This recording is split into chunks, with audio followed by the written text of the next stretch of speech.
अर्नेस्टाइन Buckminster की मसरूफ़ ज़िंदगी। हर सुबह जब अर्नेस्टाइन नाश्ता करती और नैनी ओ डियर दोपहर का खाना तैयार कर रही होती, तो अर्नेस्टाइन के वालिद उसे हर सुबह की तरह एक जुमला दोहराते, ज़िंदगी को पूरी तरह जियो अर्न। और हर सुबह अर्नेस्टाइन की माँ उसे स्कूल बस में छोड़ते वक्त एक ही बात दोहराती, ज़िंदगी के हर लम्हे को शुमार के काबिल बनाओ अर्न। और हर रोज़ उसका पड़ोसी होगो उससे सवाल करता, क्या तुम स्कूल के बाद खेलने आओगी?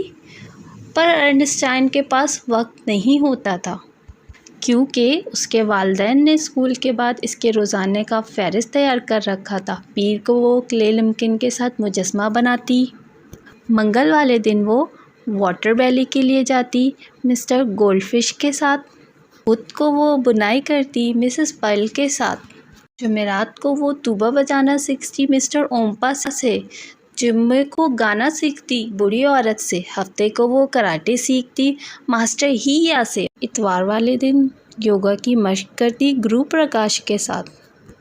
मिस्टर बकमिस्टर ने नैनी ओ डियर को रखा था ताकि अर्नेस्टाइन को अपनी शेड्यूल के मुताबिक रहने में मदद मिले, और बकमिस्टर शुक्र अदा करते थे कि इनके पास नैनी ओ डियर है। नैनी ओ डियर ख़याल रखती कि अर्नेस्टाइन अपनी तमाम क्लास में पहुंच जाए, लेकिन वो ख़ुद भी कभी कभी परेशान हो जाती थी। एक रात जब मिस्टर और मिसेस बकमिस्टर देर से घर पहुंचे तो उन्होंने देखा कि अर्नेस्टाइन की रंगत पीली लग रही है। मिस्टर बकमिस्टर ने कहा कि शायद इसे फेस पेंटिंग की क्लास की ज़रूरत है। नैनी ओ डियर ने सुना तो सिर्फ ओ डियर कहकर खामोश हो गई। हर रोज़ जाते हुए अर्नेस्टाइन होगो को देखती, वो ट्रम्पोलिन पर उछलता और कभी गेंद खेल रहा होता। वो सुस्त होकर चलने लगती तो नैनी ओ डियर उसे बताती कि हम लेट हो रहे हैं। एक रात अर्नेस्टाइन योगा की मशक करते हुए अपने मसरूफ़ शेड्यूल को घूरने लगी। इसने लंबी सांस भरी, फिर इसने होगो के बारे में सोचा और दूसरे बच्चों के बारे में। फिर अर्नेस्टाइन को एक ख़याल आया। अगली दोपहर अर्नेस्टाइन ने ऐलान किया, आज मैंने कुछ नया शेड्यूल बनाया है, मगर तुम्हें आज गाना सीखने जाना है। नैनी ओ डियर चिल्लाई, मेरे कैलेंडर में लिखा है, और मेरा फ़ोन कहाँ है? ओ डियर।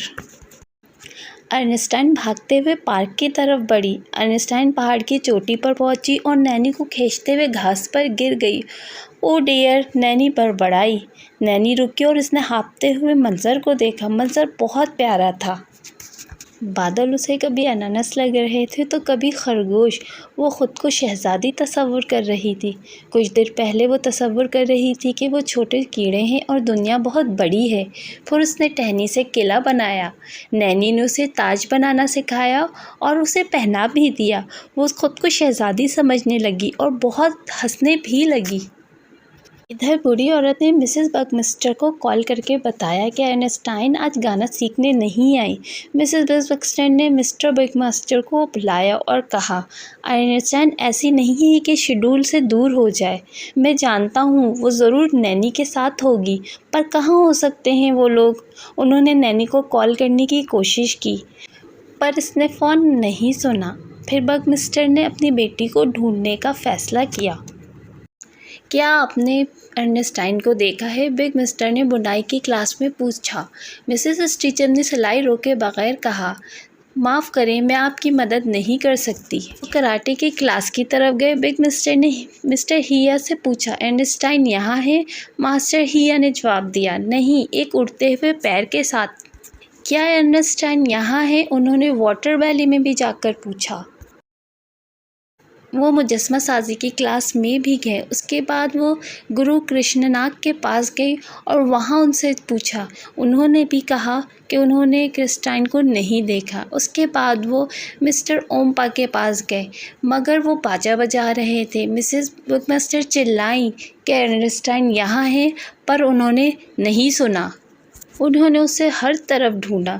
मिस्टर बकमिस्टर थक गए थे, इन्हें चक्कर आ रहे थे। बेचारी अर्नेस्टाइन हर हफ्ते यही करती है, मिसेस बकमिस्टर हाँफते हुए बोली, इसीलिए उसकी रंगत इतनी पीली है। मिस्टर बकमिस्टर ने मज़ीद कहा। फिर उन्हें एकदम हंसने और कहकहाने की आवाज़ें आने लगी। बिग मास्टर पहाड़ी पर चढ़ गए। इन्हें अर्नेस्टाइन नजर आई। इसके गाल सेब की तरह गुलाबी लग रहे थे। अर्नेस्टाइन, कहाँ थी तुम? मिसेस बिग मास्टर ने कहा। नैनी ओ डियर उन्हें देखकर हकलाईं। हम यहीं थे, अर्नेस्टाइन ने खुशी से चीखते हुए कहा। हमने बादलों में तस्वीरें देखी, पहाड़ों से नीचे देखा, किला बनाया और अभी मैं एक शहजादी हूँ। मैंने बहुत मज़ा किया और मैं ये सब दोबारा करना चाहती हूँ डैडी। मुझे अपना सबक पसंद है, लेकिन क्या इनमें से कुछ को मैं रोक नहीं सकती? मिसेस बगमास्टर ने कहा।